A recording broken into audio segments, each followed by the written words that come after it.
Bonjour à toutes et à tous, c'est Nathalie pour la vidéo du dimanche. Donc aujourd'hui, vidéo sur les idées reçues et la CEP. Donc c'est une vidéo une idée de sujet qui m'a été soumise par Marjorie. Donc merci infiniment, je te fais un grand coucou. Donc continuez de m'envoyer des idées de sujets parce que déjà ça me fait plaisir et puis moi il arrivera un moment où je ne saurai plus de quoi vous parler. Donc continuez, m'envoyer des messages et des sujets, c'est super. Donc les idées reçues. Alors, les idées reçues, la première, sclérose en plaques. Donc, beaucoup pensent que nous avons des plaques sur tout le corps. Donc, c'est une maladie dermatologique. Eh bien, pas du tout. C'est là-dedans que ça se passe, voire dans la moelle épinière. Mais on n'a pas des plaques sur tout le corps. Donc, première idée reçue fausse, ce n'est pas une maladie dermatologique. Et ça va avec, ce n'est pas non plus contagieux. Voilà, ça c'est important. Sinon, idée reçue. Ma maman, par exemple, a pensé, quand on lui a dit que j'avais une sclérose en plaques, elle s'est dit sclérose en plaques, maladie de vieux. Eh bien non, c'est pas une maladie de vieux, puisqu'au contraire, c'est la deuxième cause de handicap chez l'adulte jeune. Donc c'est une maladie au contraire de jeune et pas de vieux. Alors, sinon, j'ai noté pas mal de choses. Donc, est-ce qu'on peut avoir un enfant avec une sclérose en plaques? Oui, on peut avoir un enfant. Maintenant, comme je vous l'ai déjà dit précédemment dans une vidéo, il faut penser à la fatigue d'après grossesse.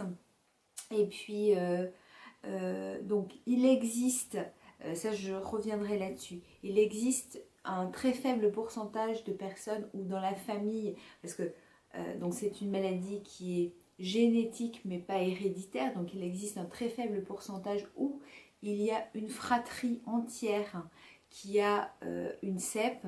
C'est malheureusement parce qu'il y a un gène dans la famille, mais en règle générale, il n'y a pas de souci pour avoir d'enfants. Voilà, le tabac. Eh bien, le tabac avec la CEP, ça fait pas bon ménage, mais le tabac ne fait bon ménage avec rien de toute façon. Donc pour moi, je pense que ce n'est pas lié à la CEP en général. N'importe quel médecin vous dira qu'il ne faut pas fumer. Donc voilà. Ça c'est bon. Par rapport au sport, il y en a beaucoup qui pensent qu'il ne faut pas faire de sport quand on a une CEP. Et si, enfin, moi, il y a 20 ans, quand on m'a diagnostiqué, on m'a dit il ne faut plus faire de sport, il ne faut pas avoir d'enfant. Voilà, moi, c'était nada. Ils sont revenus dessus. Mais si on peut faire du sport, la seule chose qui est importante, c'est de trouver le sport qui est adapté à son propre cas et que ça n'engendre pas une fatigue supplémentaire. Mais sinon, vous pouvez faire du sport. Voilà. Alors, est-ce qu'on peut conduire avec une CEP? Alors, c'est pareil, hein. Il faut savoir connaître ses limites, tout ça. Mais oui, on peut avoir un véhicule adapté. Enfin, il y a plusieurs. Mais oui, on peut conduire.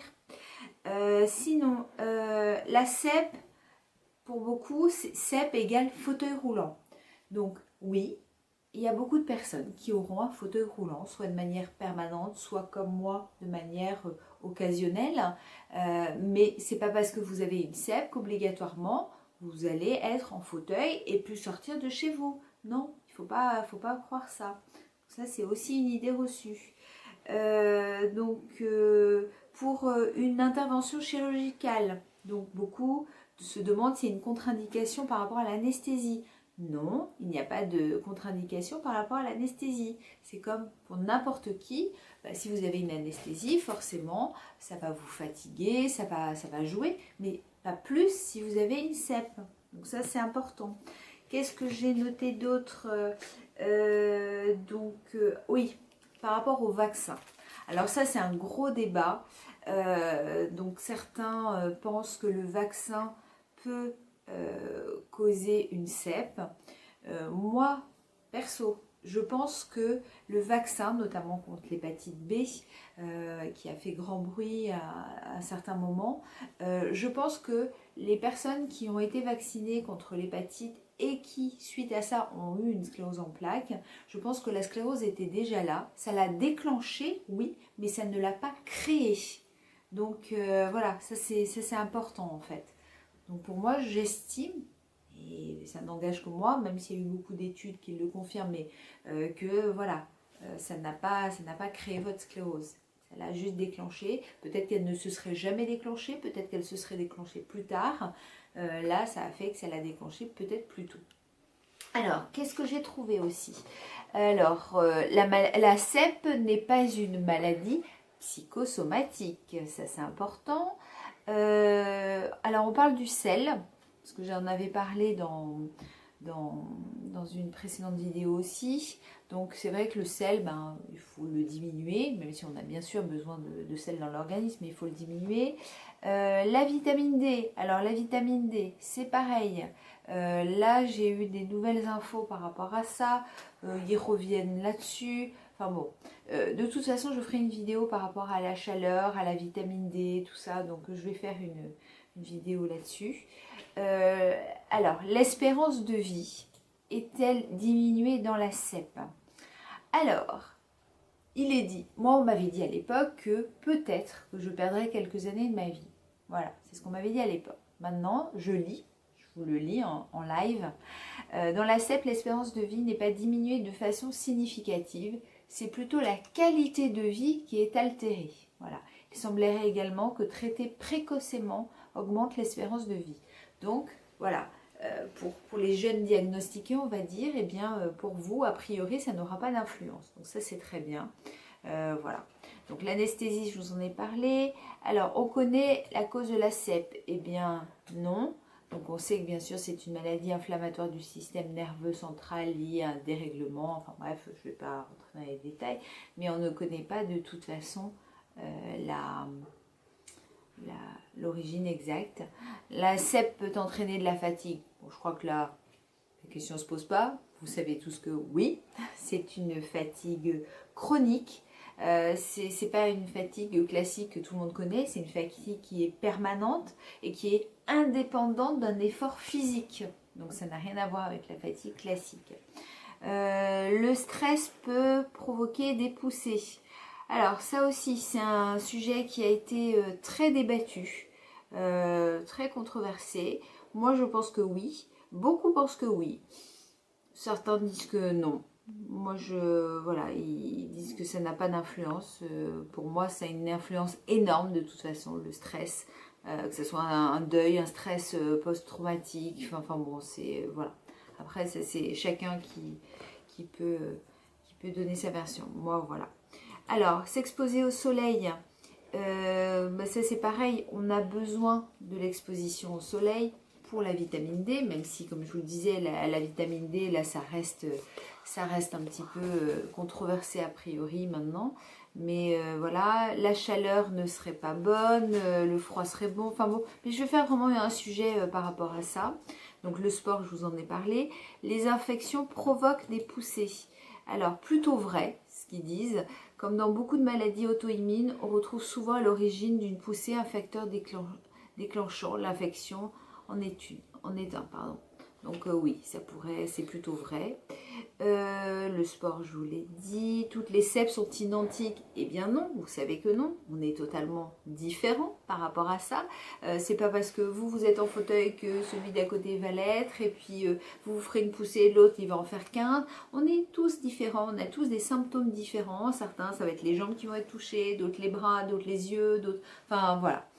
Par rapport aux problèmes urinaires, moi, quand on m'a parlé d'autosondage à l'époque, je vous avoue que j'ai pensé autosondage, je me suis dit, je m'imaginais la petite vieille avec sa poche, excusez-moi de rentrer dans les détails, et voilà, donc j'avais des idées reçues par rapport à l'autosondage. Non, l'autosondage c'est hyper facile, les gens ne sont pas au courant et c'est top. Donc voilà, donc ça, moi, c'était une idée reçue que j'ai eue par rapport à ça, par rapport à l'autosondage. Donc ça, c'est important. Qu'est-ce que je lis d'autre? Sinon, je vous en ai parlé, hein, de toute façon. Donc voilà. Donc, oui, vous pouvez avoir des enfants, vous pouvez faire du sport, vous pouvez conduire. Ce n'est pas contagieux, c'est... Enfin bref, youpi. Voilà, si je peux dire. Donc n'hésitez pas à me... Parce que là, moi je vous en ai parlé je vous ai parlé de certaines idées reçues, mais il y en a sûrement d'autres auxquelles je n'ai pas pensé. Mais voilà, donc n'hésitez pas à m'en donner d'autres. Ah oui, est-ce que quand on a une CEP, on est obligé d'arrêter de bosser? Eh bien, pas forcément. Soit vous pouvez, si vous vous sentez capable de continuer, vous continuez comme ça. Soit vous pouvez avoir un aménagement de poste. Ça, n'oubliez pas d'en parler, soit la médecine du travail, tout ça. Le poste peut être aménagé et vous n'aurez aucun problème pour continuer. Il arrive malheureusement, comme je l'ai dit, que des fois, oui, on est obligé d'arrêter. Mais ce n'est pas parce que c'est obligatoire. J'ai une SEP, j'arrête de bosser et je fais plus rien. Non, pas du tout. Donc voilà pour les idées reçues aujourd'hui. Sinon, j'avais 2 choses à vous dire. Alors, samedi prochain, donc le 18, pour ceux qui habitent dans le coin et qui sont intéressés, je fais une séance de dédicace l'après-midi. Donc pour mes 2 bouquins, enfin surtout le dernier, je vous les remonte parce qu'on m'a demandé. Donc les 2 livres, donc ça c'est le premier, Sclérosé de la plaque, et celui-ci, le tout dernier, 20 ans plus tard, toujours sclérosé. Donc je serai en séance de dédicace donc samedi prochain le 18 après-midi à Hennebont au centre culturel Leclerc, donc à partir de 14 h. Donc ceux qui peuvent venir me rencontrer, ça sera avec très très grand plaisir, voilà, que je vous verrai, puis comme ça vous pourrez me donner en live des idées de sujets. Donc ça c'était la première chose. Et puis la deuxième chose, donc du lundi 20 mars au dimanche 26 mars, vous avez dans certains, pas tous je crois, enfin j'aimerais dans tous, mais magasin Carrefour, pas faire de pub, mais le Neurodon. Donc voilà, Neurodon. Le Neurodon, ça participe, c'est pour la SEP, mais c'est aussi pour tout ce qui touche à l'épilepsie, la maladie de Parkinson, enfin bon, plein de maladies neurologiques. Donc c'est un petit coupon que vous achetez en caisse, c'est un coupon qui coûte 2 € et c'est reversé justement pour toutes les maladies qui s'occupent du Neurodon. Donc n'hésitez pas à vous renseigner, donc Neurodon du 20 mars au 26 mars. Voilà, donc c'est tout pour aujourd'hui. À bas les idées reçues qu'on peut avoir sur la SEP. Je vous fais plein de gros bisous. Je ne sais pas de quoi je vais vous parler mercredi. Dimanche prochain, je pense que je ferai un sujet qui m'a été demandé sur les voyages, les activités qu'on peut faire en étant en fauteuil ou avec un quelconque handicap. Mais mercredi, je ne sais pas. J'ai noté plein de sujets, mais là, je vous avoue que je ne sais plus. Voilà. Mais je vous parlerai bien de quelque chose mercredi prochain. Plein de gros bisous. À mercredi. Passez un très bon dimanche.